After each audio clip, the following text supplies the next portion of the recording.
Yes, people, what's going on? What's going on? Welcome back to the channel.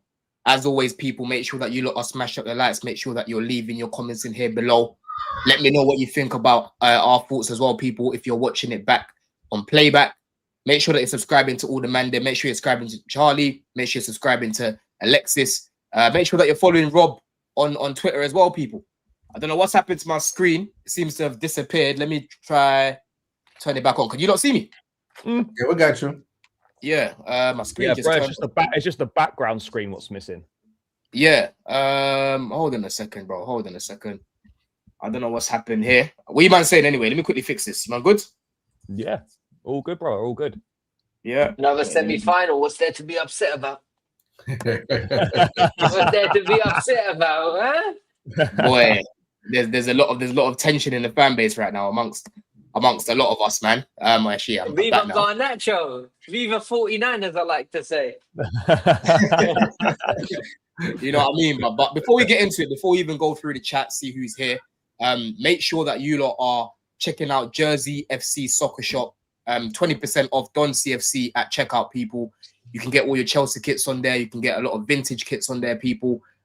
Christmas, perfect time, you know, for your brother, for your friend. You know, if you don't have a little what's that thing called, Secret Santa and whatnot. You know what I mean? There's some really good tops on there. So check them out, people. Because they've been supporting the channel the past few weeks. But let's see who's in the chat right now, because we've got, you know, familiar faces in here. Big up Sean every single time. I saw you on all you can eat Chelsea earlier as well, bro. Big yourself up. You've got man like Pierce and Charlie on the panel. Yeah, man, it's been a minute since Charlie's been on the panel. He used to come on Blue Diaries a lot, but Mondays is busy with what was it? Europe, was it? Race for Europe. Yeah. Potts, yeah, with Dan Potts, bro. So it's a bit busy for him. Natalie, big up Natalie in here as well. You got Cut, big up Don on the panel, big up. Let's see who else is in here. I saw Reaper earlier. Big up Reaper, man. I saw you in All You Can Eat earlier as well. Big up. But let's get straight into it, and I'll come to you first, Charlie, because obviously you was at the game yesterday. And was talking backstage about Maresca. Obviously it's his third semi now in what, 8 months. You know what I mean? Big pause on that as well. And yeah, obviously after the game, we saw all the videos of everyone singing, you know, "Oh, Enzo Maresca."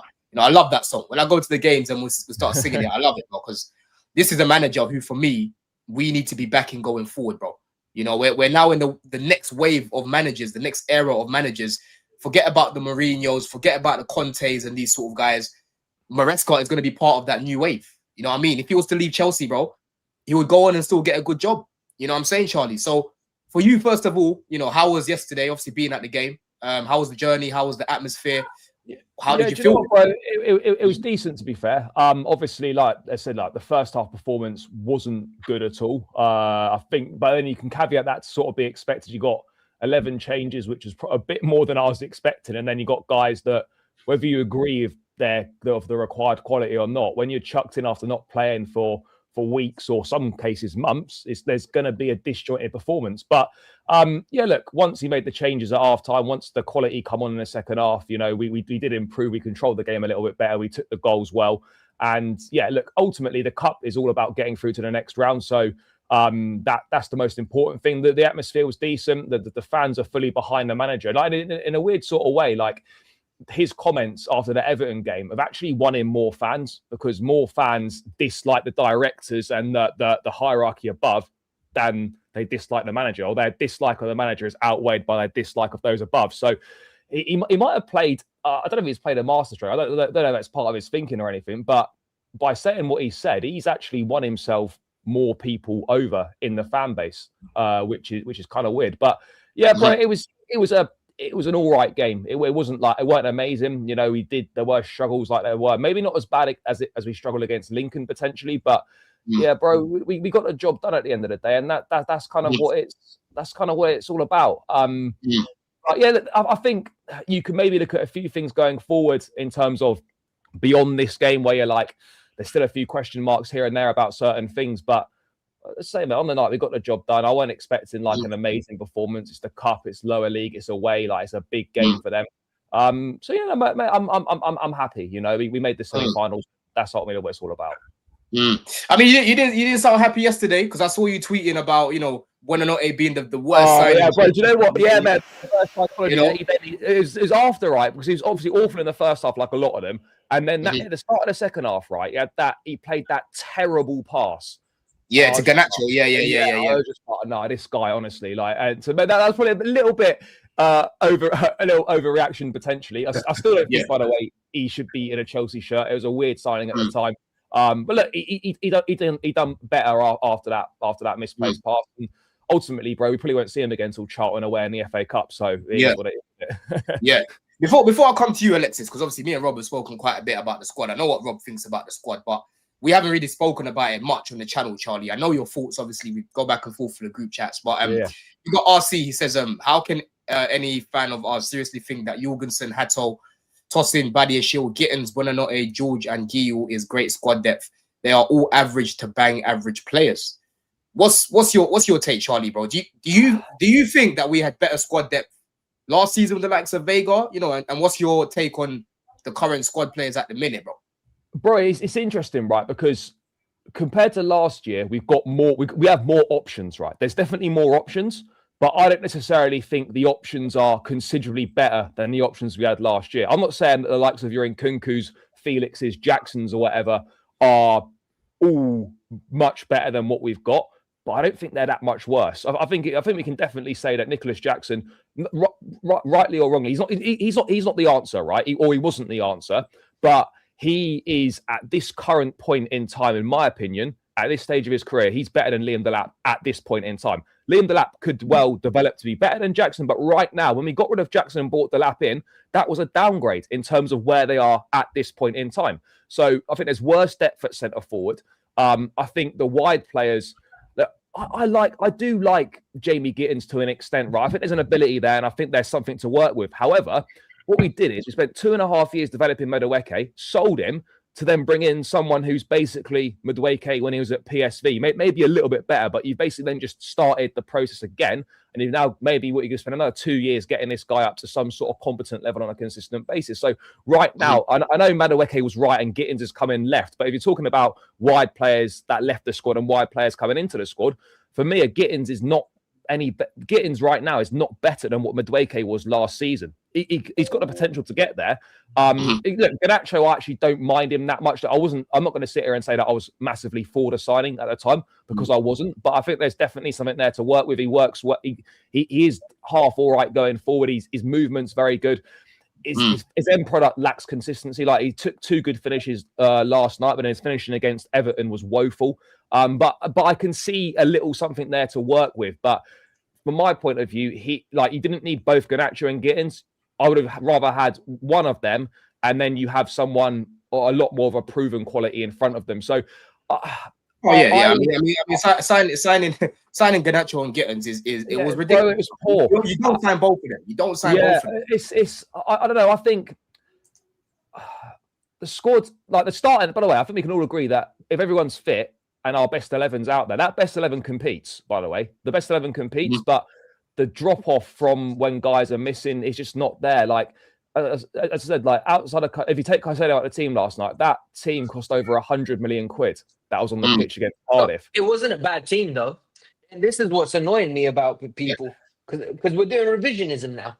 Let me read this comment as well. Let me read this comment before you come in, Alexis. Yeah, big up Fabian. He says, I think the quality is much different. The only difference is Maresca's trust and willingness to play the squad players, right? Do you agree with that, Alexis, bro? Like, is the squad bad, or is it just Maresca's not trusting? He's just not showing us the squad, so we can't even really judge it. Look, everyone was shouting, play Josh a few weeks ago, right? Josh played yesterday. When we signed Cato, everyone told me we're signing this really good, versatile defender that needs game time. I still believe he is that, by the way. So you're going to have to go through growing pains. And he's good enough to fill in with Cucurella. Badiashile, before the Liverpool injury, everyone was saying, Fofana, Badiashile till the end of the season, let's let it run. He's back from injury. So the defense for me, the only weakling is Tutsin. The midfield, Caicedo and Santos had a good game, in my opinion. They were up for the battle in the first half. It was the forwards that were letting us down. And if you want to have a discussion, if the forward lines got weaker, I can have that discussion. And I think Charlie's spot on.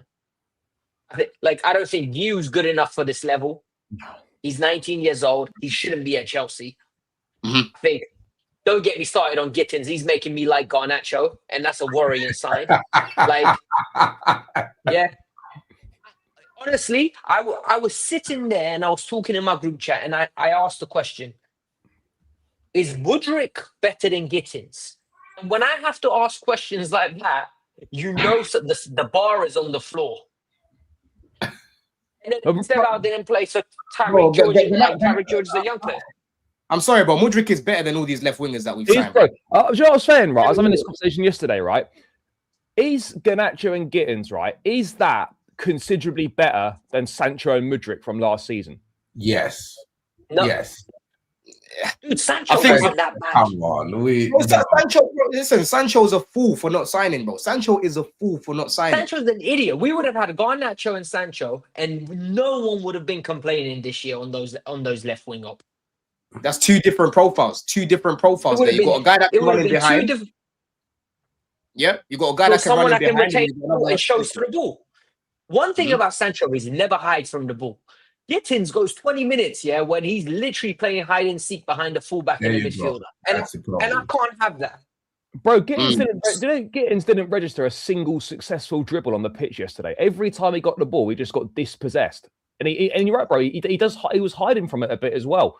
Like the thing is, over Gittins, right? He showed a little bit. Wolves in a previous round of the cup, he showed something there, and he had it against Ajax or whatever. But like, this is like it's slim pickings here in terms of what Gittins has actually done. And it's not like we spent 20 million quid on this guy and he sort of can let it slip a little bit. Bro, this guy's going to cost over 50 mil if the add-ons get reached. And it's like, he's nowhere near the standard required for that amount of money spent at this point in time. And we can't at Chelsea, you can't waste.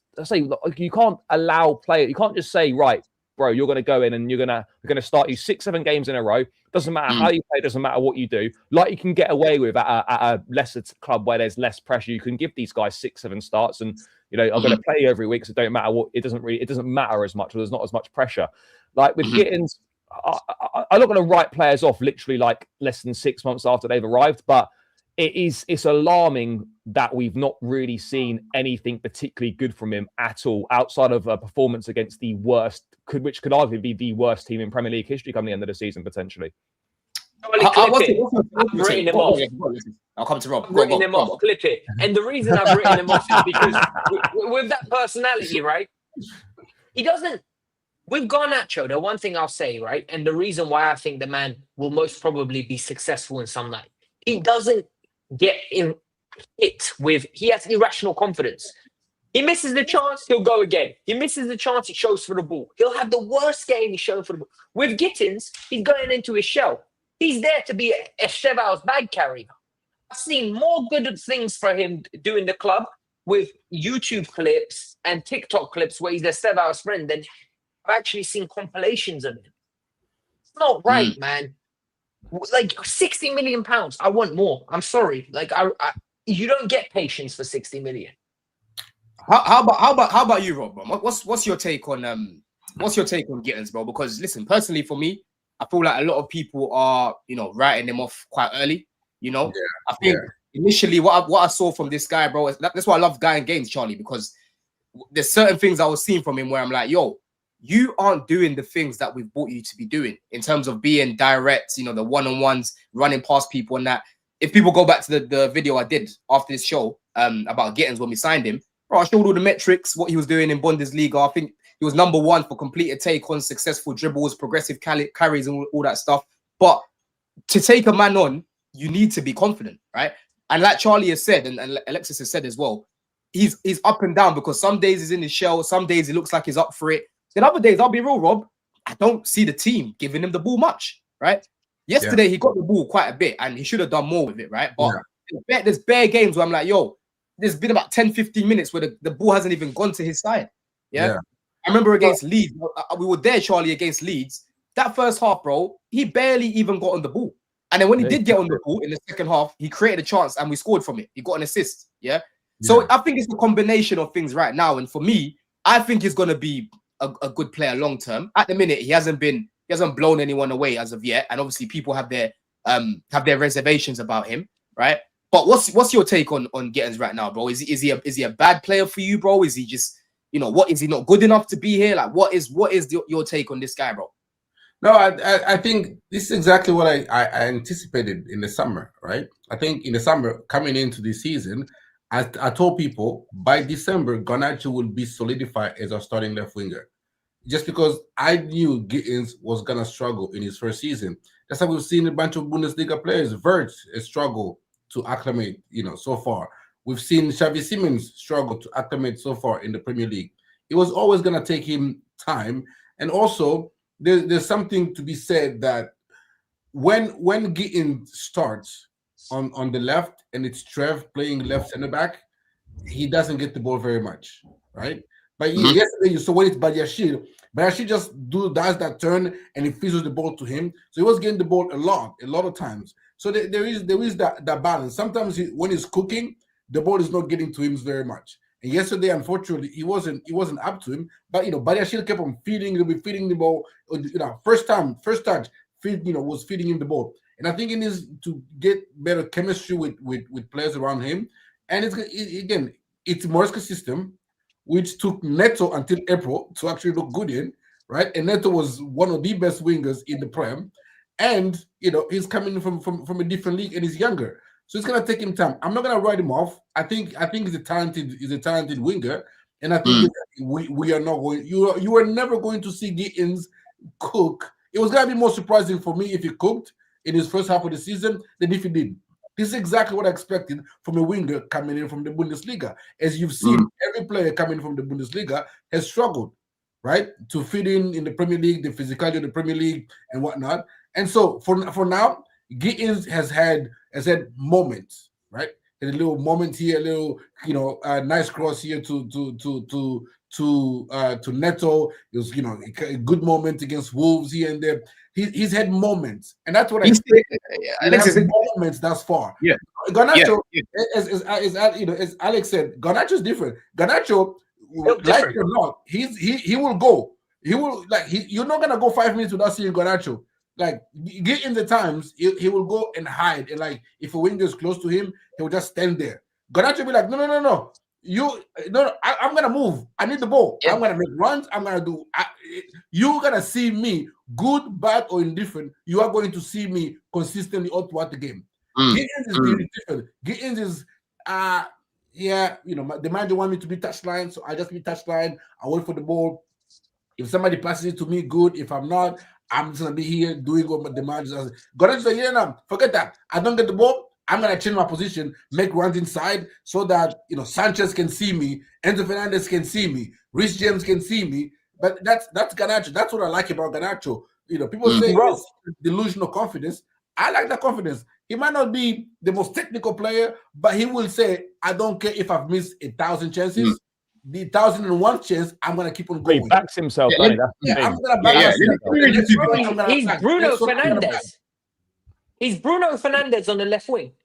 Give me the ball, and if I mess up, I'm blaming you. You didn't pass the ball quick enough. He literally, you can already see what he's like. Do you know what? I respect players like that a lot more than the ones that hide. That's what I like about him. That's what I like about him. We're playing with 10. I said when we started him, he's what I like about Garnacho. He makes a very striker-like runs from the wing position. And the ones that he makes, they're like one of those you see the likes of Haaland make. Those the ones that you will see elite strikers make. But obviously, when he makes them, it's done. We've talked done. Let's go through the super chat. Just real quick, right? I'm good, actually, right? We obviously criticise it. His finishing against Everton was woeful, right?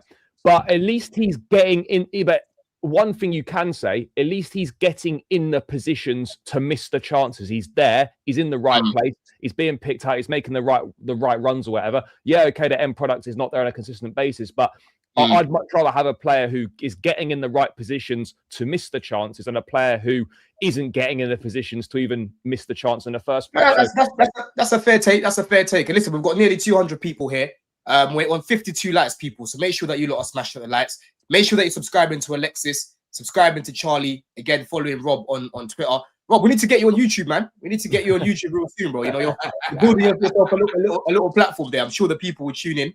Big up Asad for the super chat. It says players don't pass to Gittins. 49 gets the ball more, bro. It's true. I'm sorry, bro. Like 49 makes himself available for the ball more, right? Nah, even when he's touchline. If I'm not getting the ball here, I'm gonna move here. I'm not getting it here, I'm gonna move back here. Like 49 makes himself available more. Gittins he doesn't have the ultra, like almost delusional confidence that Garnacho has. Garnacho like, no, I'm not getting the ball. I'm missing the chance to go and make the runs. Even if I'm gonna miss the goal. But I need to get myself in those positions, like whether it's on the ball or off the ball. The thing we get is it doesn't make movements off the ball. That's the difference between Garnacho. Garnacho will wait for the ball, and then he'll make them. He'll move even without the ball. That's why it looks. The thing is, it's that left hand side for me, right? Like again, this goes back to how Maresca sort of managing the team and that. I don't think we've built much of a relationship on the left. Last season, what I liked about last season, when it was Sancho on the left, he was playing with Enzo and Cuckoo. I used to call that like the special triangle. Yeah, it was like a nice little triangle they had going on because what Sancho used to do, Sancho would come like inside and then Cuckoo would be overlapping. You'd see Sancho playing those little overlapping passes. Cuckoo whips it across the box, or Sancho whips it across the box. Enzo as well. If you guys remember the goal we scored against Liverpool, right? That bit of play in the corner, bro, that's what I kept seeing. I kept seeing that on the left-hand side. I'm yet to see a real relationship built on that side. Maybe Chalobah, obviously, maybe Chalobah being at left centre back. Obviously, Chalobah's been good defensively, Charlie, before you come in, right? Yeah. But obviously, when Cole was there, like Robert said with Badia Shield, he would start a lot of our attacks on the left. You know what I mean, bro? So it's like I am not really seeing anyone building much of a relationship with Gittins. I'm not really seeing many relationships in this team right now. And that's why I'm happy. That's what I was going to say, right? And this is as a direct result of the constant turnover of players every single window and replacing players in the first team that have been there, formed some relationships, and then you move them on, and you've got to come in and start again and spend time building those relationships. That's why for me it doesn't feel like we're building those relationships or seeing them relationships on the pitch, because the constants that are in the team. The players that they are building the relationships and the ones around them, they're constantly moving on every single window and having to start again, learning to play with each other and building these relationships. Charlie, my rebuttal to you will be this: like even in just yesterday's game, like you can see Andre Santos' game before Joao Pedro came in and after Joao Pedro came in. Yeah, because he has a relationship with Joao Pedro. Like if it's Gil up top, he doesn't do that flick of a header that led to the third goal. He doesn't do that if it's Gil there. But because he knows it's Joao Pedro, he has a relationship, and has the chemistry with Joao Pedro. He's like, I can flick this in. My man Joao Pedro, even the goal, the Pedro Neto goal, right? The ball, they played the ball to Joao Pedro. He makes the run of Joao Pedro, knowing that Joao Pedro trusts him, and then he gets the ball, and then he lays off to Pedro Neto. So there is those little relations. Like when you play Trevor Chalobah and Esteban on the right-hand side, it's never going to work. They don't have any relationship. Yeah, Gusto, it just doesn't work. Yeah, Gusto and Cole Palmer. They tell you, oh, I like passing to Cole Palmer, right? Like, Gusto and Esteban, they have that chemistry. So when you play Trev and Esteban, and then you play Trev and Gittins on the other side, like those wingers do not work very well with Trev on those sides. It's true. It's true, bro. It's true. There are quality, but just the chemistry is just not built up. And when you see two players that are playing and I have chemistry together, like I'm saying, Andre Santos and Joao Pedro yesterday. Like it's almost like Andre Santos became a different player once Joao Pedro entered that pitch. Yeah, that was a good dummy. Did you not see the dummy? I think it was Santos that sprayed the ball into Neto, Buonanotte, and then he done a dummy, and Gil just did not read it at all. Yeah, exactly. And the ball, and then all of a sudden, it looks like a breakdown of an attack completely. But in reality, that's what a number 10's meant to do against a low block, a little bit of imagination. Let's come back to that point, Alexis, because I spoke about that in my review yesterday. You're spot on when you talk about that, when we're talking about relationships, people, right? Again, nearly 200 people here. Make sure we smash up the likes. But let me read some of these other super chats. Big up Nines. He says once Quenda comes in, it's curtains for the left wing, bro. I can't wait for Quenda to come in, man. I think he's gonna be so good against these low blocks, man. The passing, bro, it's like he's another one. He's gonna take time. Yeah. People, he's not gonna come in and hit the ground running. He's also gonna take time, and people He is because it's gonna be December and it's gonna be on 2 goals, and everybody's gonna be like, "Oh no, it's not a flop." It's gonna take him time as well. So people need to temper the expectation a little bit on Quenda as well going forward. Yeah, but the thing about Quenda, he has something that gets. I agree. Yeah, he's a high quality, but then I'm just saying, coming from the Portuguese league, how young he is, it's gonna take him time. No, I hear that. And big up John as well. He says standards are falling. We are gassing up missed chances now. No, I'm not gassing up missed chances. Response to you. No, but I wasn't gassing up missed chances. I was just saying you'd rather have a player getting in the positions to miss chances than not getting in a position at all to get the chances. Yeah, exactly. Yeah. And big up Blue as well, because this is what I want to talk about now, Alexis. Yeah, onto the point that you made. Blue then says Enzo and Garnacho are the only guys who have a good connection. And bro, that's why for me, like, I think as much as I don't really, when people say, "Oh, Palmer left half space, right half space, better on the right," I agree. I think it's better on the right, but I've seen Palmer also cook on the left, and I like the fact that we play him in both sides because it teaches him to be a better player, bro.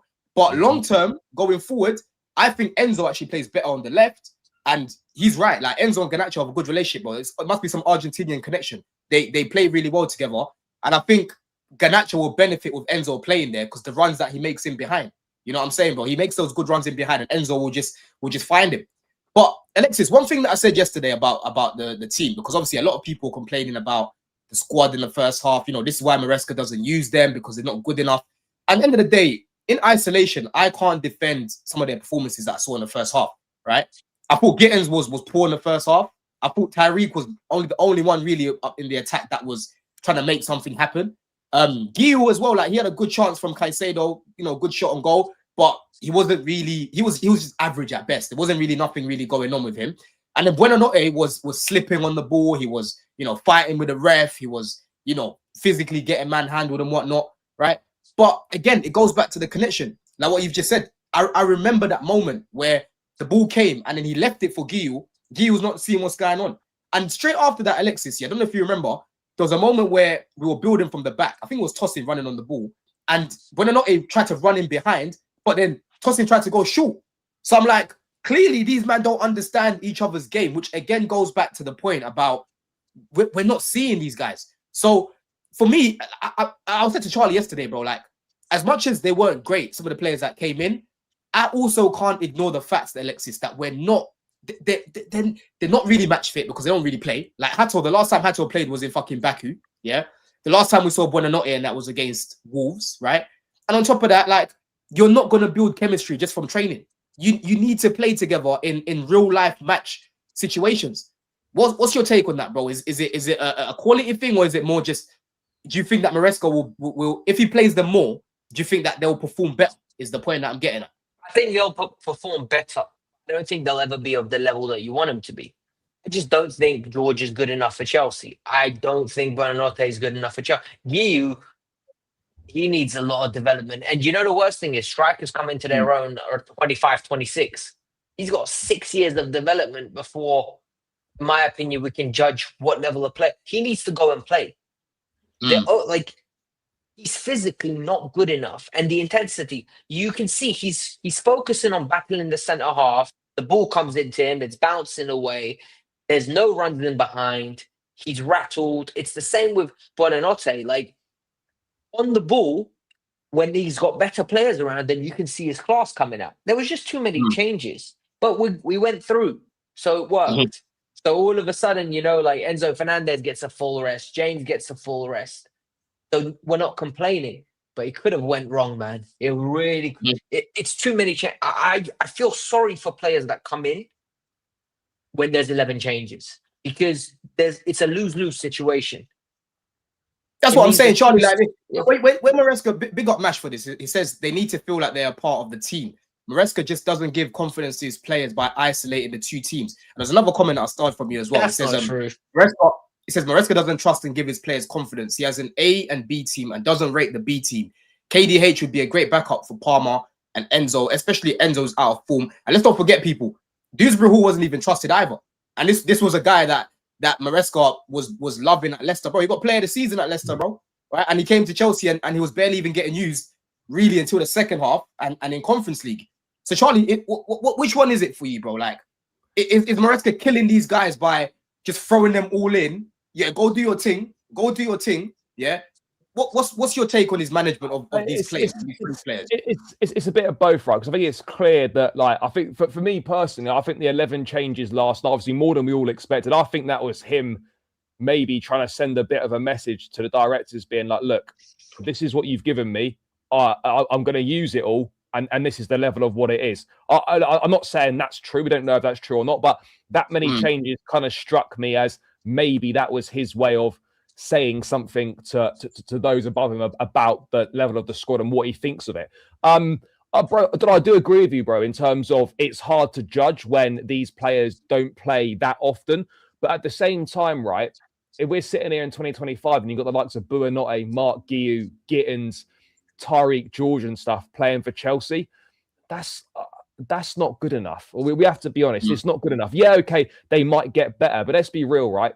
Even if they played a bit better, as Alexis said, they're still never going to be of the level required to play for Chelsea. And that might seem harsh, but they just aren't. You know, Buonanotte, the reason why he's not playing that much is one, because he's not good enough. And two, why are we going to develop a player for Brighton and try and get them a bigger transfer fee in the summer? Why would we do that? So he's probably not going to play that much for those for both of those reasons.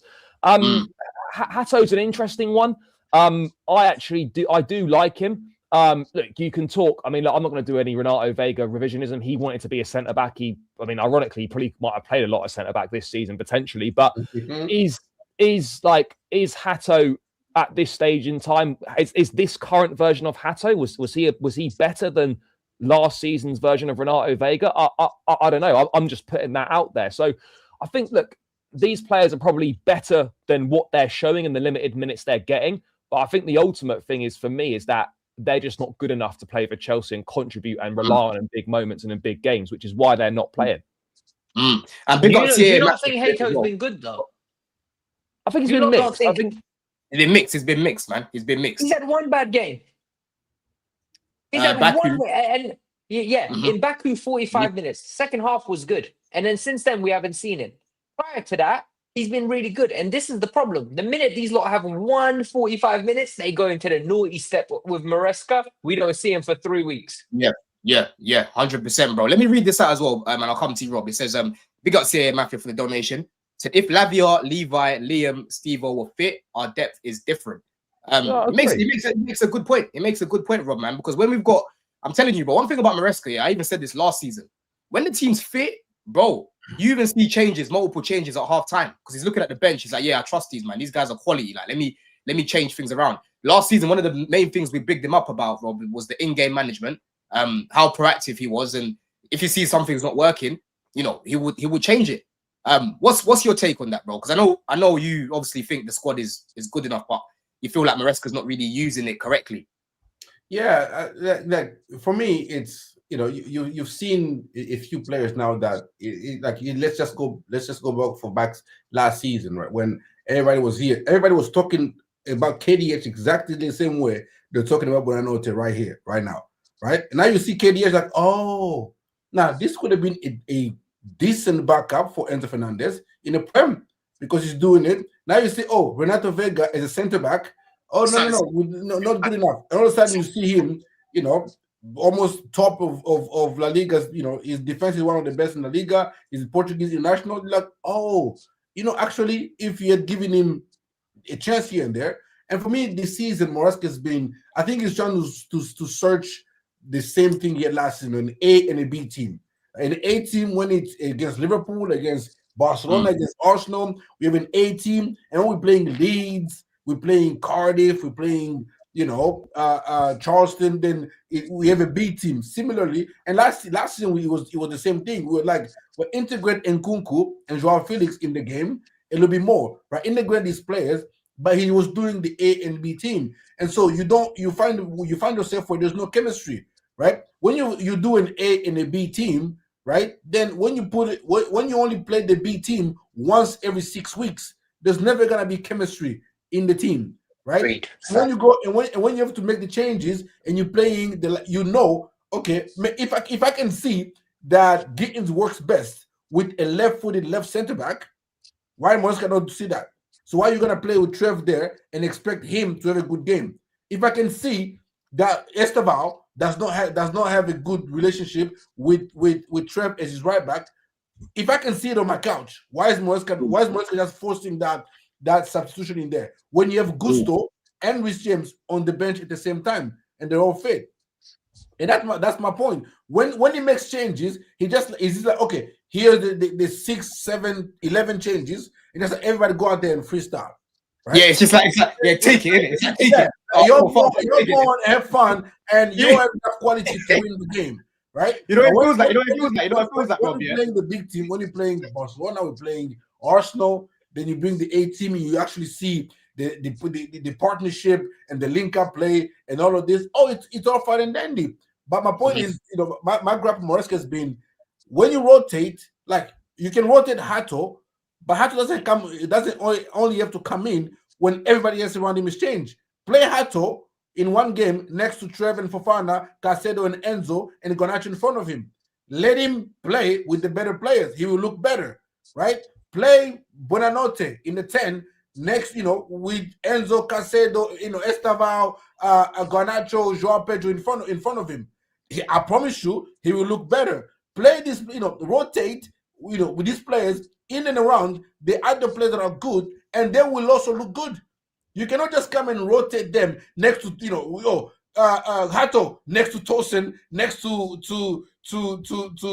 Trev, and then you have Santos and and Enzo in midfield, and then up top it's Tariq George, Guiu, and Gittins. Like, how? It's honestly, Rob. It's honestly what I'm saying. Chemistry. Exactly, but let me read the super chat before I come to you, Alexis. Yeah, because a lot of people actually agree with you in the chat. That's a very good point that you make. Big up original fake Finn. Yeah, he says, I do believe we have a better squad this season if we set up the right way. We can win everything. This season, the manager believes every player should get a chance to play football. And Alexis, listen, Rob is spot on about a lot of the things that he said there. Because for me, bro, like it kind of feels like you're setting these guys up to fail when you're just It's like, okay, yeah, I'm gonna show you man the squad, but I'm gonna show you them together. I'm not gonna mix and match it with the guys that are starting for us, right? And for me, Alexis, yeah, a lot of these guys should be coming in and playing with the main starters, because they will learn how to play within the system more. Yesterday in the second half, you can clearly see the difference, bro. When guys like Gusto and that came on, they understand the system because they've just played more. People need to remember, go back to pre-season when Maresca first came. Didn't we lose, was it 5-0 to Celtic and that, bro? We lost so many. We won one game on that tour. Yeah, it was poor because everyone was trying to get used to the system and getting used to playing with each other, right? In that system, And for me, I just feel like, whatever people think of the quality of some of these players, they are part of our squad. So you need to use them, number one, to help with fatigue, because you're looking at likes of Enzo and that, Alexis, yeah? Bro, Enzo is being run into the ground, and him himself didn't even go away with Argentina because he's been carrying an injury. So why is it a good idea? When a Latino doesn't go home, yeah? That is telling you something. That man must have been broken. That is deep. Bro, I'm telling you. So, Alexis, what's your take on that? Do you agree with Rob as well? Should we be seeing these guys more often with the guys that we trust more? 100% agree with Rob. And you know what? Weirdly enough, whenever I talk to Rob and I agree on 98% of things. So it's never so maybe I'm the delusional one as well, according to Twitter. Right? But all jokes aside, I just feel like Hato, Josh, Santos, they should be getting more minutes with the first team. And it should be when he brings on Gusto to play midfield when we're winning 2-0? I think you're wasting Gusto there, purely based on the fact you have Santos, who you need to integrate into positions where if you have a suspension or an injury, it's not like, oh, Santos needs to start this weekend against Burnley. He hasn't played. Bro, he should have had 2 or 3 20 minutes already, showing that he can play in that box-to-box role. I don't remember a time where we've seen Caicedo and Santos together without Enzo. But yet Enzo plays every single minute of every game. Against Everton. Against Everton, why did Enzo play the 90 minutes? We know the guy's almost broken right now. Bro, it's long. It's long. And then he'll go in and go, oh, Cucurella plays 90, Santos plays 90. Brother, you don't want to use Hato. Hato's a good, competent, like, left back alternative. You can literally do that, like, 3 at the back thing that he does when we have possession. Because on the ball, Hato has no issue. It's off the ball that people say he's struggling. Yeah, his But this defending's is a where bit footed, man. That's the feel. Like, I had my concerns about his defending, bro. I just feel like we've got a great manager. He's learning. It's his 3rd year in management. He ain't perfect. So we can call it out. And I think that's okay. Just my issue is when I start seeing Gittins or where I start seeing you. I'm like, that's what these players, it's a waste of time. The others who are actually ready to like do something, use them. Yeah, but Gil came on against Liverpool, did really well, bro. Like, he was one of the reasons why we ended up winning that game. You know, someone said it. We have to be honest, though. Gil's got no future at Chelsea whatsoever. You've got João Pedro, Liam Delap, Omega coming in the summer. Bro, we have to be real. He's not of the required quality. He shouldn't. The only reason he's at the football club is because he costs £5 million release cost. That's the only reason he's here. And it's an easy flip and profit. The thing is, though, I hear it, Charlie. And let me read this as well, because this just came out from Kieran Gill, and then I'll come to you, Charlie. He says it's understood that Maresca has spoken to some members of the sporting hierarchy. The planned summer review is not necessarily a case of deciding whether they should stick or twist with Maresca. It is considered more of an opportunity to look at where they can improve overall, what has worked over the last 2 years, and what they could be doing better. Eventually, Maresca will speak with Igbali and Bowley, who are out of the country, right? And to me, reading that, Charlie, it sounds like they're almost saying they're going to work in congregation with each other and, you know, decide on the transfers and that. Do you believe that, bro? Because I'll be honest with you, it still seems like they're calling all the shots, bro. I don't believe that for 1 second. I think we all know that under this ownership at Chelsea, the manager has very little power and is not really considered that important by the ownership. The directors are running the club. The manager / head coach, whatever you want to refer to him as, they're literally there to coach the team. We're going to sign the players. This is our way of doing it, and we're going to give you the players, and it's your job to make them better. And if you start calling things out in public, then you'll be gone. That's basically what it is. The directors and the hierarchy above, they run the club, bro. So no, I don't think for one moment that there's a collaborative process with this. Look, he might get asked, what profiles do you want to add? And they'll go away and look at them. They'll find the players, and then they'll pick whatever one they want to pick. So yeah, no, bro. And this is why I think we've had so many problems with managers in a short space of time, is that these guys think they know best, then they won't accept any level of criticism. The thing that annoys me the most, right, is that the only time you ever hear from these guys is when they pat themselves on the back. Like you never hear from them any other time whatsoever. Why are managers, by the way, constantly having these reviews, right? Why are these guys who have not done a good job since they've come in? All right, they're dining out on Cole Palmer and a few other signings, but on the whole, they've got 2 managers wrong or whatever. If Maresca leaves, you could argue they've made not a mistake, but it's a 3rd manager gone on their watch who they sign. Why do these guys get ample opportunities to then go and pick another manager, to then go and sign more players? Like for me, bro, it's a problem. I'm going to defend them though, Charlie. You know, and the reason being because it's an English football issue. It's not a Chelsea issue. In English football, the directors don't speak out. In Italy, the direct Maldini was answering questions on a weekly basis. No, I agree, bro. I've seen it. And in that situation, even in Portuguese football, the sporting directors and the presidents talk consistently. They talk about the signings that have gone wrong, why the team's not playing well. The problem is here, if I'm Maresca, I'm getting annoyed as well. Hold on, I asked you for a centre-back publicly. You told me no. Now I'm playing your Tussin that you got me on a free agent. We're losing, and all of a sudden, it's my fault, and I'm getting questions about experience when I want to bring experience.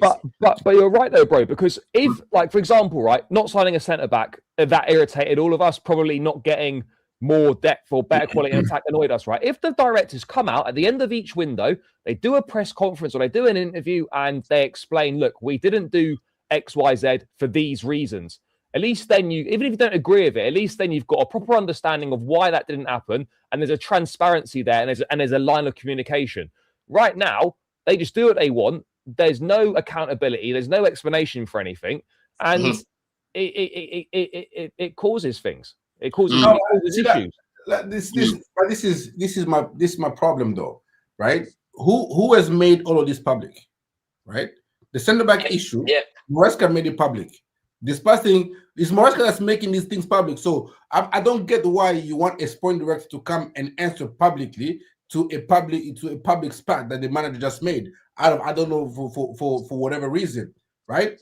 Like, you know, Maresca said about the centre back, the club knows my feeling, right? So obviously there was already conversations about centre backs had between him and the sporting director. Why did you have to come public and say, well, I've asked for centre back and they know where I'm sitting? And then to because come and say, to put pressure on him. I haven't been supported in the last 2 weeks. I feel like I should have been supported more after the last 4 games.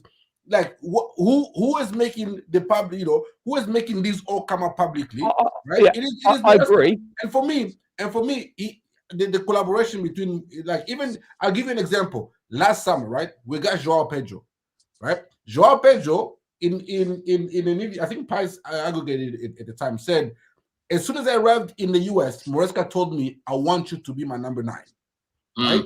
So if Maresca said, so Joao Pedro is number 9, the director said, okay, now we need to look for a backup number 10. Hence why we were in for Fermin Lopez, we're in for Xavi Simons, and ultimately we end up with Buonanotte because Maresca has designated Joao Pedro as a number 9 and not a number 10. Now, when he came later on and changed his mind and said, Joao Pedro now is not really my number, he's not really a number 9. He can be, you know, a number 10 here and there, 9.5. It was too late because Jackson was gone and we already had Buonanotte in house. So if Maresca had designated Joao Pedro as number 10, I believe the sporting director would have gone and got a striker. But because he designated Joao Pedro as a striker, now they have to respond to Maresca's analysis of the player and say, the manager says he's number 9, so we need to find him a backup 10. Doesn't that tell you what's wrong with the system, 10, though? they would have gone and find him a backup number 9 or kept Jackson, one of the two. So let me ask you, Robbie. Go on, Alexis. Go on. Respond, and I'll come to this. Doesn't that tell you what's wrong with our system at the moment? It's the fact that I think they have a short list of players. They ask him on these short list of players, which ones do you like? He most probably will say, I like Joao Pedro, I like X, I like Y. They'll go and they'll decide, no, even though Joao Pedro is your first choice, we're going to go for Y. And you're going to have to make Y work because it makes the best sense. And that, for me, as long as everyone's on the same page, it works. But the minute he has success and managers want more power, that's going to break. Yeah, and also, bro, I think you're right when you say that, right? Because people will say, oh, why is he making it public? I think from what he did last season, right, top 4 and winning us 2 trophies, I think he's earned the right to call that out and to ask for more support and to ask for more backing. I think he's earned that right. You as a manager, you're only going to do that in a position of power. You're never going to, if you're struggling in a job where you've not delivered, you're not going to come out publicly and say things like that because you're in a weak position to say that. Whereas right now, with what Maresca's done at Chelsea to date, he's in a strong position to come out and say that. And I understand that, you know, making things public, it doesn't go down well with the ownership. Maybe some fans might disagree with it or whatever. But ultimately, I'd rather hear the manager speak more like that so we actually know exactly how he feels and what's going on. And then there's a transparency there. But exactly. It's all these yes man. I remember from the beginning, I said, bro, Maresca ain't no yes man. All these things, throw it out the window. This week has proven that this manager, right, has a mind of his fucking own. You know what I'm saying, Charlie? And you're right, bro. Yeah. Like, for him to come in, because let's go back, let's paint the picture, right? Before we signed this guy, there was rumors about Maresca. People thought, oh my God, these sporting directors are fucked up. How are we going to sack Poch? He got us top 6. We should build with this guy. Maresca's a championship coach. He's done nothing. He's won nothing. You know what I mean? Like, how's he going to come into Chelsea and deal with all this mess? And I kept saying at the time, bro, Leicester, these man, the way that he's transformed them from how Rodgers left them, losing Tielemans, yeah? Losing who was it? Madison. They lost Madison as well. Yeah. I'm watching bears of their games and I'm like, yo, I can imagine him using Enzo the way he uses Winks. I can imagine him using Caicedo the way he uses Ndidi. I can imagine him using Jackson the way that he uses Vardy, right? I'm looking at the style of play. I'm looking at Mavididi and Fatau. I'm like, yo, these wingers, Madueke and that, he can use them like that, right? So I didn't see a world, Charlie, where Maresca would come in and flop. Like I was being called delusional for saying Maresca's gonna get us top 4. You know what I'm saying, bro? So this manager is a guy who clearly knows what he's doing. As much as he's made mistakes the past few weeks, and even this season, he's made quite a lot of mistakes. I still think he's built enough credit to be backed, right? And in the summer, I agreed with him coming out talking about the centre backs because I have been talking about centre backs for ages now. Yeah, from last season, I said, bro, we should even go sign 2 of those fuckers, right? Mm-hmm. When I'm seeing Sarr going back on loan in the Club World Cup, I'm thinking, bro, like what? We've got obviously Cole was still there at the time. Obviously Cole got the ACL. When that happened, I was thinking to myself, surely we go and sign the centre back. Yeah. There's no way that these men are gonna leave it, right? And not go and get a centre back. It wasn't even like it weren't even like there was like, oh, it was unlucky. There's no time left in the window, bro. There was 1 month left in the window after Colwell went down with the injury to sort that out. And just one other thing, right? I think as well. Just quickly on the directors, right? We'll move on to this in a sec. But go on, Charlie. Last point. But to quickly say, right, I think he's got every right to feel annoyed and a lack of support, right? Because we know that the directors, and whether it's Egbali, if he's there, they go in after games, they discuss the game or whatever with the manager. If Maresca's saying that he feels like he's being criticised by the directors or Egbali in those meetings about rotation, about his team selections and whatnot, if that is the case, I think he's got every right to be fuming, right? Because this is a club. It's been reported that the rotation thing is a club-wide policy that is actively encouraged, right, from the hierarchy and whatnot.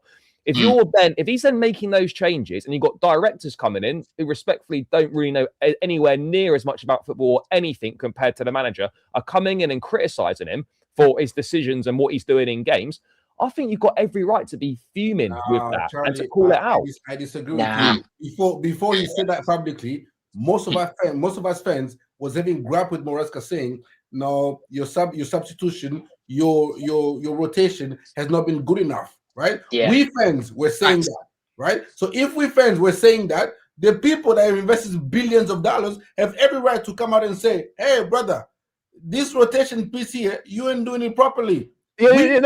We fans are saying that. So imagine the people that invested billions of dollars say, "Wait, we scouted Hato, we rate him highly. He hasn't been used. What's going on with that? Andre Santos, we rate him highly. He hasn't been used. What's going on with that?" Like, and you see Trevor Chalobah being played at right back when we have Gusto and Rhys James. If I'm the owner of the asset, I'm like, no, you are misusing my asset. I have every right to come out and say, no, show me the reasoning behind this decision, because it's not like the people out there have no football. Like maybe the Igbali and they might not have any footballing background, but they have the sporting directors, the Joe Shield, the Sam Jewell, and all these guys, and the bunch of analysts. Don't forget, the club has millions of analysts who sit after every game, analyze every game, and comes out with X and O's, whereas, this could have been done better, that could have been done better. See, Charlie, it's the equivalent of you, Charlie, right now owning a restaurant, and you're the owner now, and then it's like you've bought like a new oven. You bought a new oven for the team to use because it's modernized, it's better, it's gonna cook the steak better, it's gonna cook something better, and then you're going to the restaurant now, and you're seeing them still using the old oven. You'd be like, broski, like, I bought this new thing, why are you not using it? Why are you not using it? I hear that. But my thing more is that like this rotation policy is actively encouraged, right? And if they're saying they're not liking the rotation that he's doing, then that for me, if you don't like rotation isn't a problem, Charlie. It's about rotating correctly, bro. Yeah. We fans didn't like it. We fans, there's bare fans on the street weren't liking it. We weren't liking it. He said it himself, bro. Maresca has acknowledged that he made mistakes against Leeds. Agreed.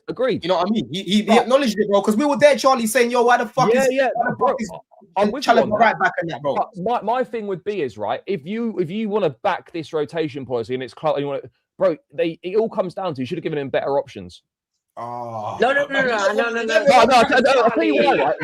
You would if there was, look, this is just my opinion, right? But if you gave the manager what he wanted or what we should have got in the summer, then the rotation would you'd have better players to rotate in and out. You'd probably see a bit more like-for-like rotation rather than square pegs, round holes. And I think that would have been less of an issue. I know he's made mistakes, and I know he's got things wrong, Leeds, etc. Maybe Bournemouth to agree, Atalanta certainly, and he's acknowledged that. He has not been stellar this season himself. Like he has exactly underperformed himself. There's games where we like after United game, I agree. What's going on? After the Brentford game, why you start West for finding right back when we have Reece and Gusto on the bench? Like there's plenty of games where we've questioned Maresca. Like if we are fans, you can see Maresca wasn't good in this game, wasn't good in that game. First half against Forest, we're sitting here like, what's going on? And then he made the substitution at half time. We end up winning the game. But like, why in the first place? So we fans have been critical of his substitution, of some of his in-game management. Why do the owners, the sporting director, have no right to do so? When we fans have also seen that he's been poor for some of them. United was poor. Like against Brighton, we up 1-0, we get a red card, and all of a sudden it's doom and gloom. We lose the game, and it makes poor substitution. Like against Brentford, like there's plenty of games. Not plenty. Maybe I'm exaggerating. There's quite a few games where we've seen like, nah, Maresca set the team up to fail there. He didn't coach a win today. Against Leeds, we can criticize him. Against Atalanta, we fans also have been critical of him. So if Maresca had been outstanding this season, I will hear him. But he has not been. Exactly. The thing is, Charlie, Rob's spot on before you come in, Alexis, yeah, because like I'm telling you now, Charlie, yeah, if he had started Josh at right back, at centre back against Leeds, and he started Gusto at right back the other day, and he's making these right decisions in terms of the rotation, right? You would see less people cooking him because it's like, yo, Maresca's done his job. He's played Josh, he's played Gusto, he's played what we want, right? It's obviously the players, they're not turning up. And that's how I would look at it as well, because as much as I didn't want Poch, Charlie, I used to cook Poch. There were certain games I would see him set the team up well, and I used to cook the players more. I'm like, bro, I can't even really look at Poch today. Jackson's missing, and this guy's missing, and the defense is all over the place, and the midfield weren't really playing that well. So, as much as I agree, Charlie, like, when the squad is fit, I think the bench is very good when we've got everyone healthy. I think the bench is even better, right? But you're not going to go through all this, the whole season without injuries, especially with some of the players that we've got who are fucking injury prone. So Charlie, he needs to be making better decisions. So we're looking at him less and less. We're looking at the players more, bro. No, you know what? Yeah, he's made mistakes. I don't disagree with that. I just feel that like the options that he's been given have look. They're not. I'm not defending his decisions against Leeds or against Atalanta or whatever. Those were poor matches, and he managed those situations poorly. You can go back to Brighton, Brentford, Man United. We've all seen that. But I just feel that, like, really, if he had better options to work with and was given what we think, what's better options though? This is what I want to ask you. Yeah. So, for example, his first choice striker is João Pedro. His backup is Liam Delap, who's injured. So his third choice is Guiu. We agree that the third choice most probably isn't right. Yeah. Gittins, in the summer, we got a brief that he was happy with. We got a brief. So if Gittins is rubbish now, that's not fully on the director. Like, we can't. What I don't like is summer's come, everyone's gassed. I call it a 5 out of 10 window. I get cooked for it for being negative. Next thing I agreed with you on it being a shit window. Yeah, and the next thing you know, now we're like doing revisionism, like on the directors, and he's not rotating. The fact of the matter is, and this most probably will sum it up, he's most probably under a lot of pressure. Yeah, they asked him on the wrong day, and he said, "I'm not having it." I'm going to the press, and I'm telling you now, he just let it, like, all that frustration. Because can you imagine how annoying it must be? You do well against Arsenal, you do well against Barcelona, yeah, you embarrass Barcelona, and then Leeds happens where you rotate, and it just doesn't go right, and then Atalanta happens, and all of a sudden you go from top 8 to we might have to have 2 extra games. And in his head, I might have to use these bums again because I don't like half of them. Because you know how he is. He's Italian. They only use 16 of the 25-man squad. Sorry, bro. I'm telling you right now. I'm telling you now, right? He'd rather have like 18 players that he likes and really trusts than a squad of 25. But you Oh, no, cannot- 100%, though. 100%. we cannot continue to always say he doesn't like players. Like last season, we said he doesn't like KDH. Now all of a sudden we're saying, oh, KDH is actually a good player. Yeah. Like, last year we said he doesn't like Vega. Now we say Vega is actually a decent center back. Like we can continue to say he doesn't like this player. He doesn't like. Now we're in for a midfielder. Now does it mean he doesn't like Andre Santos? Like until when are we like, oh, we have quality players that when they go elsewhere, we're gonna be like United. Players leave us and go and start cooking elsewhere because it's true. Like them. It's so true. We let the Saudi League MVP go. We let the Saudi League MVP go. The question here,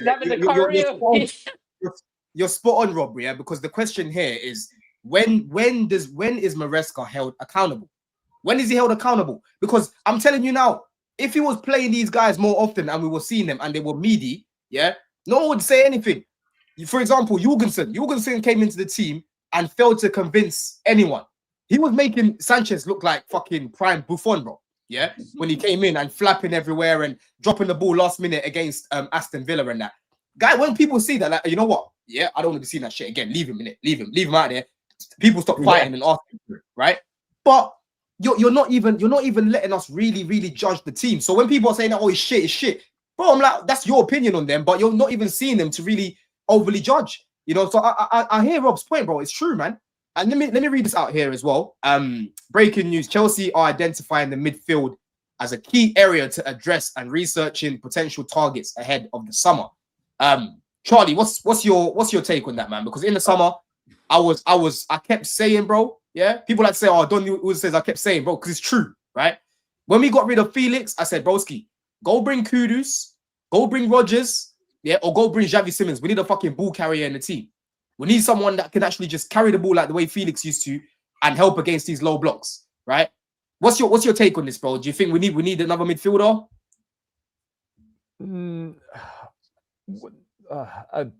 Potentially, yes, because I don't think Asugu's ready. I think it may, for me personally, maybe he gets loaned out next season. He's still young. He's barely kicked a ball for us. I mean, he's played in a club. He played a couple of games in a Club World Cup, and he's hasn't played in the Premier League yet. He'll probably come back in January at some stage. He's 20. Maybe he gets loaned out. I think the big one here for me is that maybe they're leaning towards potentially trying to offload Lavia. Maybe they're thinking, do you know what? These injuries aren't worth it. And do you know what? Potentially, I think this Lavia injury, by the way, separately, is way worse than anyone at the club wants to admit, which is why they're so they've been so non-committal about what's actually happened to him and how long he's going to be out for. Like when Maresca says he doesn't know when he's going to be back. Like he didn't even know whether it was long-term or short-term. It's like, but they told us Everton. They said they said that it could be out for it. It will be out for at least a month, bro. It's been like it's coming up to 2 months in a couple of weeks or whatever. So yeah, for me personally, I think Asugu may be alone, but I think the bigger thing is that I think they're leaning towards having a big decision to make with Lavia in the summer. No, Asugu's not getting loaned anyway, man. He's just been injured. I think differently. I think there's someone leaving that if I say the chat's going to get annoyed. And he got a new agent. No, I think Enzo got a new agent recently. The news came out. After that World Cup, I could see him going, I want to go to Real Madrid. And I can see Madrid coming in for him. And then we get Kobe Mainoo. That's what I think. I think they're going to prep us for it. That is pathetic, bro. Kobe to replace Enzo is ridiculous. If you're gonna sell Enzo, you better bring me someone that can create like him. Yes, you'd have to bring someone like Adam Wharton or something. Adam Wharton replace Enzo. I don't think you know what's happening. They have to bring me Kimmich. Kimmich. Yeah. But Mainoo, by the way, Mainoo is the most obvious Chelsea signing going ever. Like it's just it's such a Mainoo's got Chelsea written all over it. Boy, Enzo's even better than Kobe off the ball. Enzo's even better than Kobe off the ball, bro.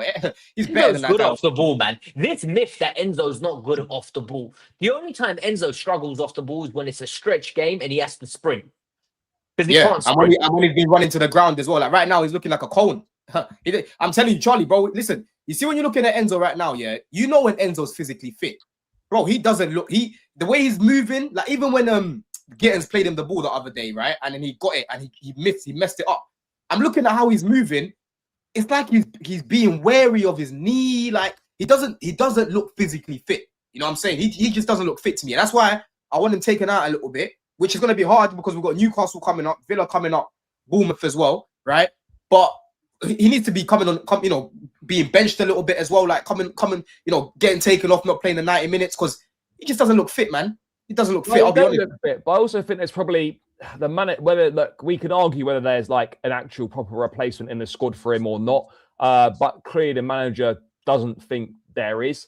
I mean, look, they talked about. I mean, so I remember the Athletic putting something out in the summer that they were like longer term. They were viewing maybe Kendry Paez as a replacement, as a rotational option for Fernandes. But I don't think Paez is really doing much in Strasbourg at the moment. You don't tend to hear too much about him. Yeah, it's difficult because Enzo, like, we know how good he is, and when he's been running to the ground and when he's tired and like you can tell, his passing goes wayward, he's making mistakes, he's not making the right decisions in games. That's not because of a lack of quality. That's because the guy's on fumes and he's been running to the ground and he needs to be taken off and whatnot. Like Enzo, by the way, got 26 GA from midfield last season, popped up with crucial goals time and time again in big moments for Chelsea. Was comfortably had his best season. Look, he's got faults, of course he has, but the amount, like, I've never seen, very few players like divide the fan base as much as he does, and I just think he's well, mate. But the thing is though, like, Jorginho too. We're a way better team with him in it.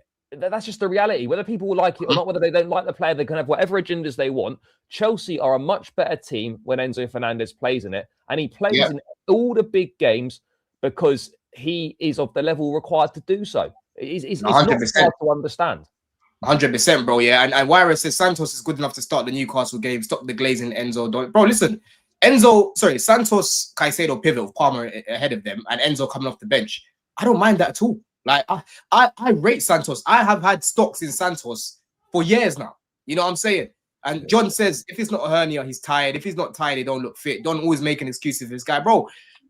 Let's get this definition right, people. Yeah, me stating the reality of what I'm seeing with Enzo, especially when I go to a lot of games and I can see man off the ball and how they're moving and stuff. Right, bro, he doesn't look fully fit to me. That's just the reality. That's not me making an excuse. An excuse would be me saying, Enzo's not playing that well because it rained. You know what I'm saying? Enzo's not playing that well because of, bro, we're literally seeing man playing. He just had a baby. He just had a baby and things like this. Divorced. We're literally seeing, the reality, John, is we're seeing this guy play 90 minutes after 90 minutes after 90 minutes. He is not a robot. He's not a robot. Enzo Fernandez, bro, even if you go look at Declan Rice right now and Zubimendi, yeah? Rice is an engine, he's a tank, yeah, off the ball. Stamina for days. He looks tired, bro, right? He looks tired. You know what I'm saying? If you was playing career mode right now and you're using your squad the way Maresca's using the squad, every game when you're trying to use Enzo, start of the game is orange. The game hasn't even kicked off. His bar will be on orange, bro, because he's tired. Yeah?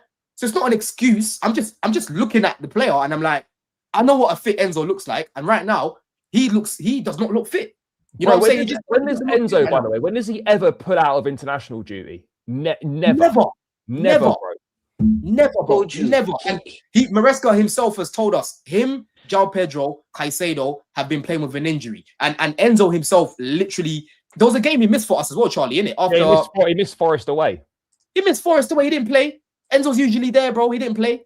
You know, so he when I'm watching him right now, I can clearly see something's wrong with it. And that's why I'm saying, Maresca, use the squad more to protect him. Because when I'm saying these things, Charlie, when he's not playing well, I'm making an excuse. And that's why I'm like, bro, defend him from these sort of people that don't even care if he's tired. Because bare people don't care because it's Enzo shit. You know what I'm saying? Whether he's playing well or playing badly, in their mind, he's shit. You know what I'm saying, bro? So defend him, man. In fact, I've never seen he's in shape, yeah. The man literally, I know he posts those Insta photos on purpose just to convince the world that he's in shape. I've never seen Lukaku's the only other guy I know that people call fat when he's in shape. Yeah. Hold on, wait. PSG are playing Flamengo. What game is this, man? Yeah, oh, bro, it's basically Continental Cup. what the old Club World Cup used to be. So it's Libertadores winners versus They Champions League signed winners. no, Don. They signed a long-term deal. Basically, FIFA signed a long-term deal that it's going to happen, so they can't cancel it because they've already taken the money. So they Jorginho have just to scored. fulfill. Yeah, they have Jorginho to fulfill just their scored a penalty. requirements. Is it score a penalty? He scored a penalty. He scored a penalty, and Kvaratskhelia scored the first goal. Man, like, he's from your country, innit, Alexis? Wara. But also, like this idea that Enzo's like he's not athletic, right? I get it. Like if a game's stretched and sprinting back is probably not his strongest point. But you look at if you look at the amount of ground covered in games, right, and his running stats, bro, he's always ranking highly. This myth that these people that don't like Enzo Fernandez make up that we can't get around the pitch, he doesn't cover ground, bro. His running stats are always right up there with the top running stats in matches. So I don't get what they're saying. See, for me, it's true. It's I don't get, again, I won't understand why people don't rate Enzo Fernandez. I've said he's clearly Maresca on the pitch. Like when he's not on the pitch, the system is not as fluid. We are not as dynamic as we usually are. Even when Cole Palmer is there, like Enzo Fernandez just makes things tick. But on the news about the midfielders, these that come and I think it says that to ease the load off of Enzo and Caicedo, right? For me, I know already. Rich James these days is the midfielder, right? So he's not going anywhere, right? And so if you're gonna bring those in, I don't think Isugo is going anywhere. It's either Lavia or Andre Santos. Who do you think we get more money off of? We're going to get more money for Andre Santos. But what I would say to that, though, bro, they had an opportunity. They could have sold Andre Santos this summer, but they didn't. Maybe 60 million offer. Yeah, but we need. Yeah. Again, this is not the player that, again, is it going to be shocking that we're going to see him that Maresca didn't rate him? That's why we sold him, right? Because he didn't use him enough. And Maresca didn't rate him to use him as very much as an Enzo Fernandez backup or even as a Caicedo backup. He's going to use Rhys James in there, and he'd rather run Enzo Fernandez to the ground than play Andre Santos in there. Like if Caicedo hadn't gotten red, he wouldn't have gotten rest either. If Caicedo hadn't gotten red card, he wouldn't have gotten rested at all. Would you have Santos, by the way, has played 18 games in all comps this season? I don't know how many have been starts, but would you have expected by Christmas, basically, would you have expected Santos to have played more than 18 games? Did you expect that in the summer, like him to have played more than 18 games by December? Yes. One thing I said, Charlie, right? This season, Maresca, because of the centre-back situation, I literally said, our midfield and our attack, it needs to carry the team, right? Yeah. Because if you remember the Club World Cup, bro, he kept Andre Santos off the bench when he's playing next to Caicedo. The game's locked off. It was good, yeah. The game's locked off. When those two are playing together, the game's done. Yeah. And Isugo, yes, of course, we haven't seen much of him, but go remind yourself of the game he played for us against, I think, Leverkusen. And again, bro, I'm watching him. I'm like, yo, this is Caicedo's clone, you know. And it's annoying that he's been gone for so long because he's a guy that could have been coming in to help Caicedo over this period. You know what I'm trying to say, bro? So again, it goes back. It goes back was to a wonder kid. Say that again. He was a wonder kid. Like I knew about Isugo when he was 15. Like. Because I've got friends that basically support Sporting from Portugal. Yeah, they were telling.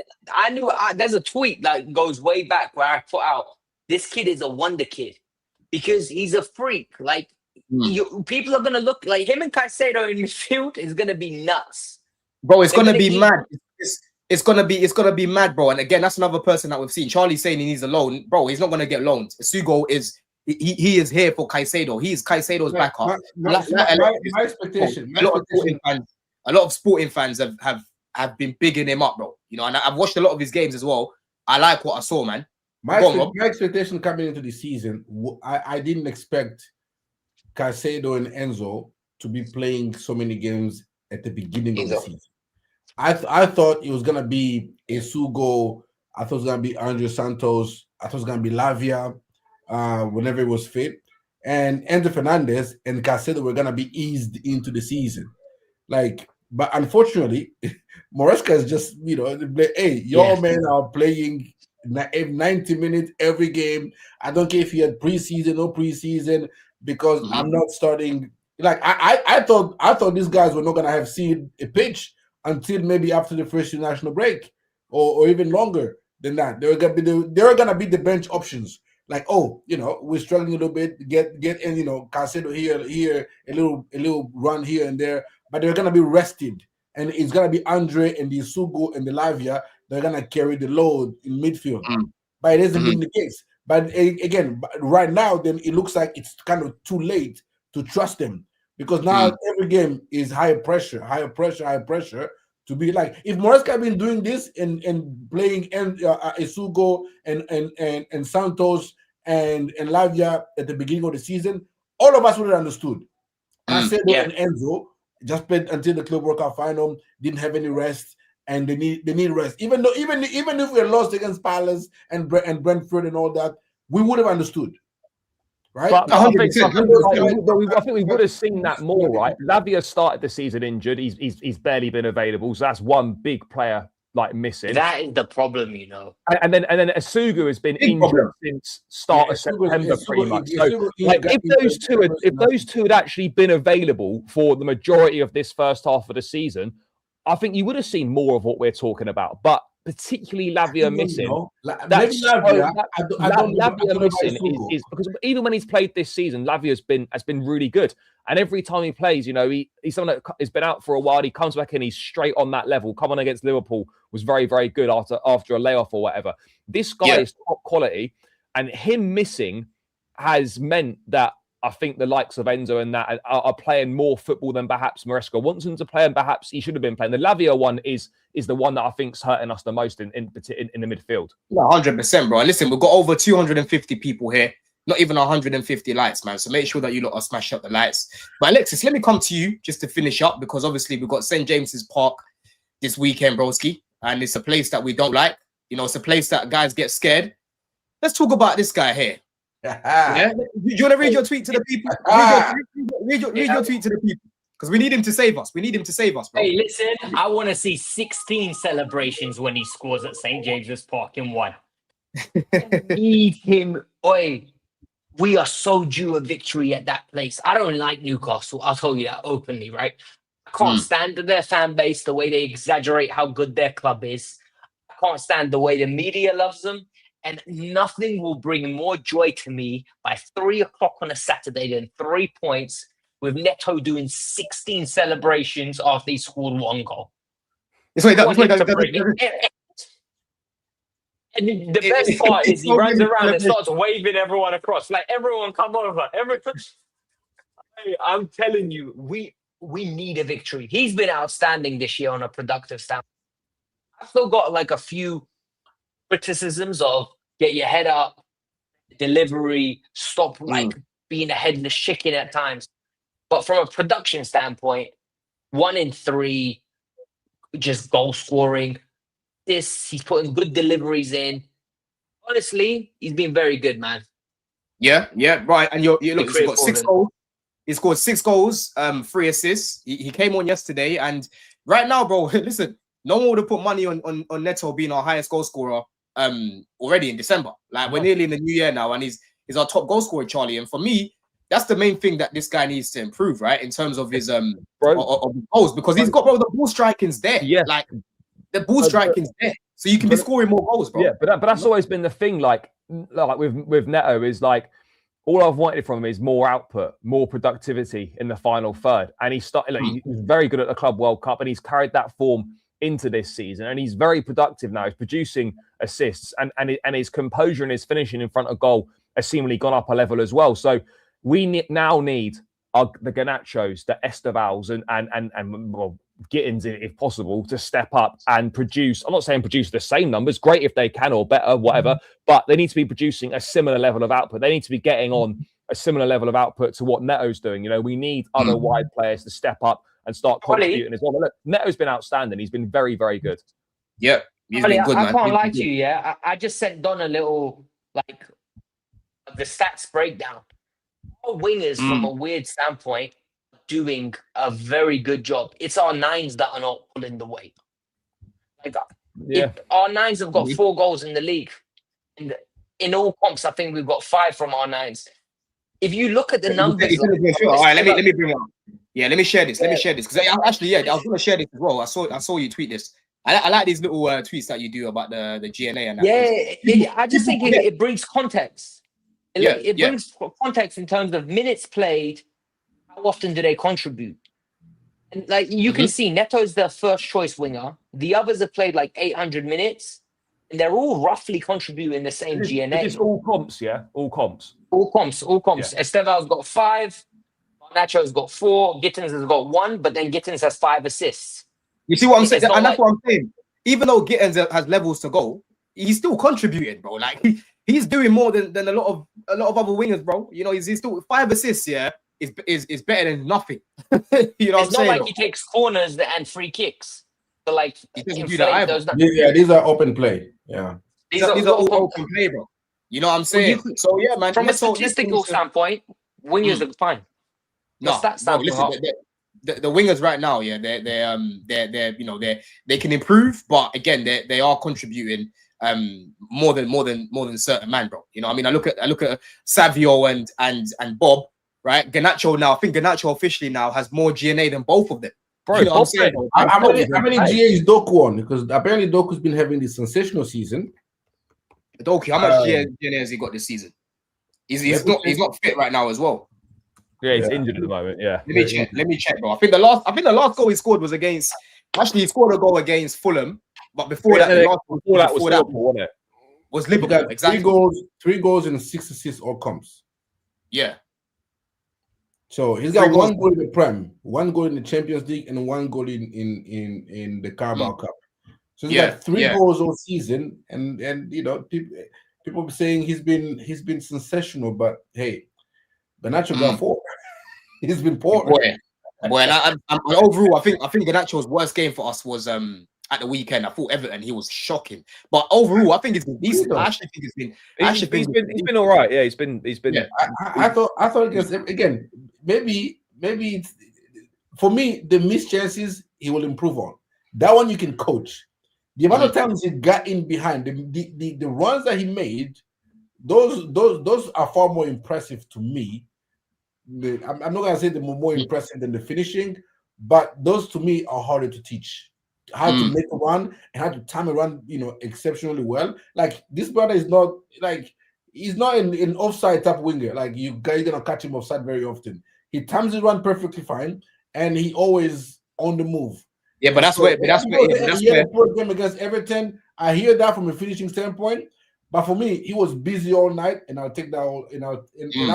I'll take. If you're not bagging, make it. You know, like at least threaten the defense another way. Yeah, I mean, big up Reaper. It says, Don, do you actually see us winning this, bro? Listen, as much as we've had, you know, a good run of these 12:30 kickoffs, right? I think it's like 8 games now we've won in a row, 12:30. Yeah. This season, Fulham, we won 12:30. Again, I was there, bro. You know, Nottingham Forest away, we won at 12:30. Burnley 12:30. You know, Newcastle. It's a place, Reaper, where season in, season out, we go there and we fail to ride the wave every single time. Yeah. It's like they come out, they blast us, they press the hell out of us, we lose the ball, someone messes up, they score within 10-15 minutes. Now we're a goal down, we're chasing. It happens every single season. Yeah. So for me, the only way we're gonna win this game is if we ride that wave, ride that wave, because it's gonna be rocking over there. After their last performance against Sunderland as well, they're gonna want blood. They know that they tend to beat us at St. James's Park as well, right?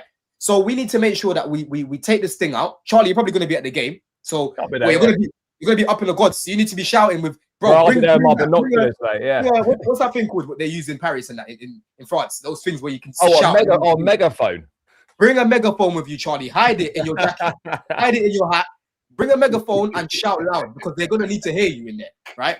We never ever succeed riding that wave. And then when we start to play a bit better, it's too late now. There's like 15 minutes left of the game. You know, last season Jackson got a red card. You know what I'm saying, bro? Like we looked better with 10 men, in fact. So for me, played well in that game outside of the first 15 minutes or whatever it was. Exactly. See what I'm saying? The first 15 minutes, and Isak's not there. Like Isak tends to turn up against us. He loves a goal against Chelsea. That guy at Newcastle, right? So please, just make sure that we ride that wave, and then we've got a chance. Go on, Charlie. I am praying. We got an opportunity. Like I think this will be our best. This is our best chance, I think, in recent years to get a win at Newcastle. They're not playing particularly well. Their league form is pretty mixed. Admittedly, their away form is way worse than their home form. Their home form is good. But yeah, bro, I agree with you. I think, look, we've got the quality to impact, to create chances against their defense. I don't think their defense is amazing. Look, Voltemade is scoring goals. Gordon, on his day, can be very good. He's been a little bit inconsistent. I see Barnes is popping up with a few goals here and there at the moment. So they got Barnes has been better than it. Yeah, that midfield is we know that midfield's good. But as you say, bro, if we can ride that first 10, 15 minutes, you know, and take the sting out of the game, play ourselves into it, build a bit of confidence, silence the crowd and whatnot, then I think we've got a very good chance of getting a result. But we're going to have the first 15 minutes is going to be key. If we come out and start the game slowly or put in a poor first half like we've done on a number of occasions this season, it's going to be difficult for us. 100%, bro. How about you, Alexis? You're muted, bro. You're muted. It's a mistake. I pray they win today. I need them to go in like with confidence, almost try it. We can hit them on the break. I'm playing Pedro number 9, by the way. You do know that, like, and that's Pedro Neto. I'm playing Pedro Neto. I'm going Barcelona team, but instead of Estevao, put Palmer there. That's the team I would go. Let them have the ball. Let them come on us. Face in behind. Don't play against the low block. That's how about you, man? RC says we won there 3-0 with Tuchel, 2-0 previous season. What's all this? We never win there, and shit. Spurs got 2-2 draw there recently, bro. We went there last season, we lost. Went there the season with Poch, they smashed us by 4 goals, right? Yeah. We went there last season with Maresca in the cup, and we got back there as well, blood. You know what I mean? So it's been a place recently, bro. Tuchel's not been here for a while now. You know, how long's it been now? 4 years, nearly 5 years. That's the same time that you're in school. That's a long time, you know. So it's been a minute since we won there, bro. Go on, Rob. Yeah, I think, I mean, for me, I'm with you. If you ride the first 20 minutes, you win the game. Like, if it's 0-0 after the first 20 minutes, we win this game. Like, if it's 0-0 or we 1-0 up, after that, we like, that's the thing though. We need to be, and I think that's been our Achilles heel, that we don't start games very well this season. It takes us a while to get into the game, unless it's Barcelona or Arsenal or Bayern Munich, where we absolutely start scintillating. But you know, a lot of games, United or Leeds or Bournemouth or even Forest and the Ange, we didn't start the game particularly well, and so this one has to be one where Maresca has to drill into the players. Like, we're going into a hostile environment, and we absolutely have to start on fire. At the very least, match their intensity. If we don't match their intensity, they're gonna score. And once they score, that crowd is up, and it's leads all over again, if not worse. Oh yeah, facts. I've seen it, bro. It's if that happens, Rob, I promise you, it'll be the same thing as what I saw against Man United. We failed to ride the wave. The same thing against Leeds. You failed to ride the wave. There's certain stadiums, bro. You just have to go there, Charlie, bro. You go to every game. Yeah. You have to quieten those guys, bro. Exactly. Leeds, yeah. Yo, the atmosphere at Leeds, I ain't seen anything better than that. And we failed. The goal of this game, the first 15 minutes was, don't let the crowd get into the game. Don't let the crowd get into the game, and you have a better chance. If you start letting the crowd, the win a corner here, a shot on goal, Sanchez Perez, then it's a wrap. If the do the Arteta thing. It goes for a throw on, take 30 seconds. You get 30 seconds, slow it down.